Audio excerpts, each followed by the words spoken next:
Hi guys, it's Mrs. Hanson here. I am here to record the next chapter of our Hardy Boys book. We're getting really close to the end, so it's kind of getting exciting.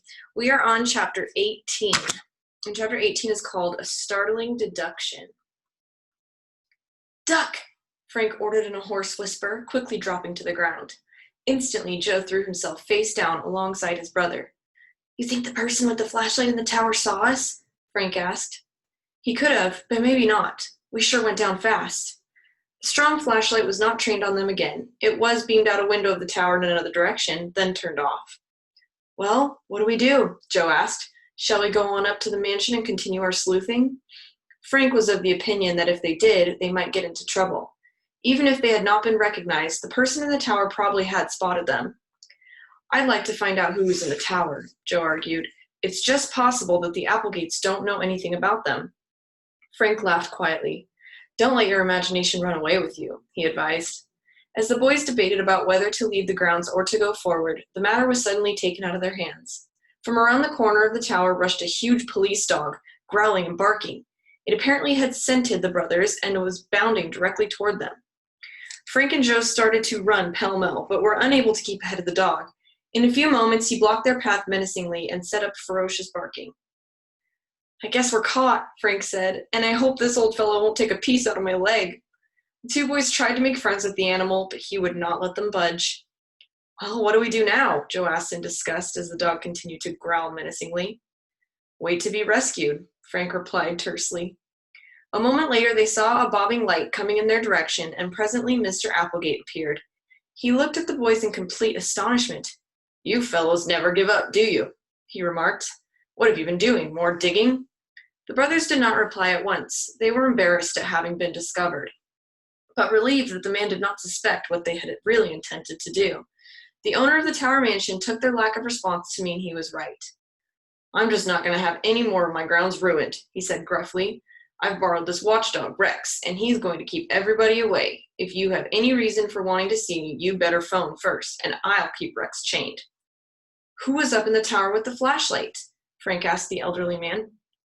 "My sister. She got it into her head that maybe she was smarter than you fellows and could find the stolen stuff in the old tower. But she didn't." Frank and Joe suppressed grins as he went on.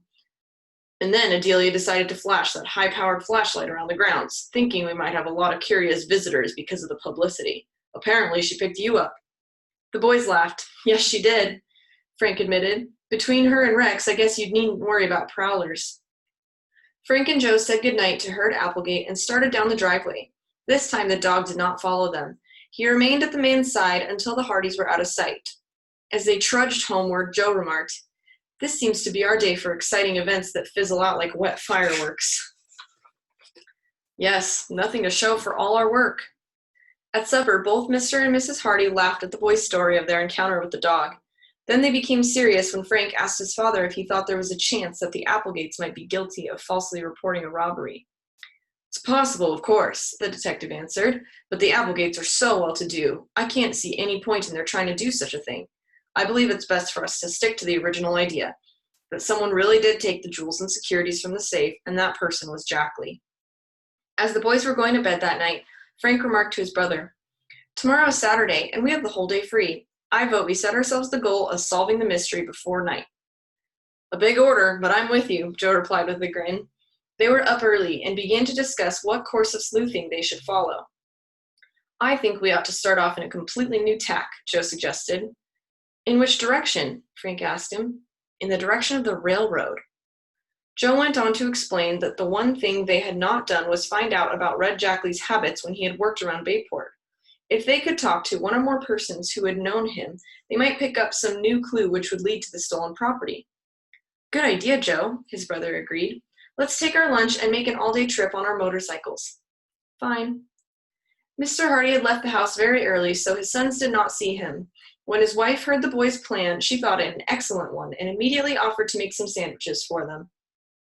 By the time they were ready to leave, she had 2 small boxes packed with the Hardy picnic lunch. "Goodbye and good luck," Mrs. Hardy called as the brothers rode off. "Thanks, Mother, for everything," the young detectives chorused as they started off.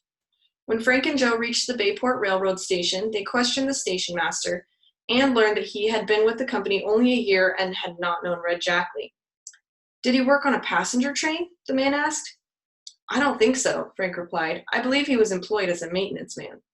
Then, said the station master, I'd advise you to go out along the highway to the railroad crossings and interview a couple of old flagmen who are still around. Both of them seem to know everybody and everything connected with the railroad for the past 50 years, he chuckled. The boys knew of two grade crossings some miles out of town and headed for them. At the first one, they learned that the regular flagman was home ill and his substitute had never heard of Red Jackley. Frank and Joe went on. At the next crossing, they found old Mike Halley, the flagman there, busy at his job. His bright blue eyes searched their faces for a moment. Then he amazed them by saying, You're Frank and Joe Hardy, sons of the famous detective Fenton Hardy. You know us? Frank asked. I must confess, I don't recall having met you before. And you ain't, the man responded, but I make it a rule to memorize every face I see in the newspapers. Never know when there's going to be an accident, and I might be called to identify some people. The boys gulped at this gruesome thought. Then Frank asked Halley if he remembered a railroad man named Red Jackley. I recollect a man named Jackley, but he was never called Red when I knew him. I reckon he's the same fellow, though. You mean the one that I read went to jail? That's the man. He out of the pen yet? Mike Halley questioned. He died, Joe replied. Our dad is working on a case that has some connection with Jackley, and we're just trying to find something out about him. Then what you want to do, said the flagman, is go down to Bayport Coastline Railroad. That's where Jackley used to work. He was around the station at Cherryville. That ain't so far from here. He pointed in a northerly direction. Thanks a million, said Frank. You've helped us a lot. The brothers set off on their motorcycles for Cherryville. When they came to the small town, a policeman directed them to the railroad station, which was about a half a mile out of town. The station stood in a depression below a new highway and was reached by a curving road which ran parallel to the tracks for several hundred feet. The building itself was small, square, and very much in need of paint. A few nearby frame buildings were in a bad state of disrepair. An old wooden water tank, about 70 yards from the side of the station house, sagged precariously. At the same distance on the other side rose another water tank. This one, painted red, was of metal and in much better condition. Frank and Joe parked their motorcycles and went into the station. A man in his shirt sleeves and wearing a green visor was bustling about behind the ticket window. Are you the station master? Frank called to him. The man came forward. I'm Jake, station master and ticket seller and baggage slinger and express handler and mail carrier and janitor and even rice thrower. You name it, I'm your man. The boys burst into laughter. Then Joe said, if there's anybody here who can tell us what we want to know, I'm sure it's you. But first, what do you mean you're a rice thrower? The station agent guffawed. Well, it don't happen often, but when a bride and groom comes down here to take a train, I just go out, grab some of the rice, and throw it along with everybody else. I reckon if that'll make them happy, I want to be part of the proceedings. Again, the Hardys roared with laughter. Then Frank inquired if the man had known Red Jackley. I sure did, Jake replied. Funny kind of fellow. Worked like mad one minute, then loaf on the job the next. One thing about him, he never wanted nobody to give him any orders. Did you know that he died recently? Frank asked. No, I didn't, the station master answered. I'm real sorry to hear that. Jackley wasn't a bad sort when I knew him. Just got to keep in the wrong kind of company, I guess. Can you tell us any particular characteristics he had? Frank questioned. Jake scratched his head above his visor. Finally, he said, the thing I remember most about Jackley is that he was a regular monkey. He was nimble as could be, racing up and down the freight car ladders. At that moment, they heard a train whistle, and the man said hurriedly, Gotta leave you now, boys. Come back some other time when I ain't so busy. Gotta meet this train. The Hardys left him, and Frank suggested, let's eat our lunch and then come back. They found a little grove of trees beside the railroad tracks and propped their motorcycles against a large tree. I'm starved, said Frank, seating himself under the tree and opening his box of lunch. Boy, this is good, Joe exclaimed a moment later as he bit hungrily into a thick roast beef sandwich. If Jackley had only stayed with the railroad company, Frank observed as he munched a deviled egg, it would have been better for everyone. He sure caused a lot of trouble before he died, Joe agreed. And he's caused a lot more since, the way things have gone for the Robinsons especially. The boys gazed reflectively down the tracks, gleaming in the sun.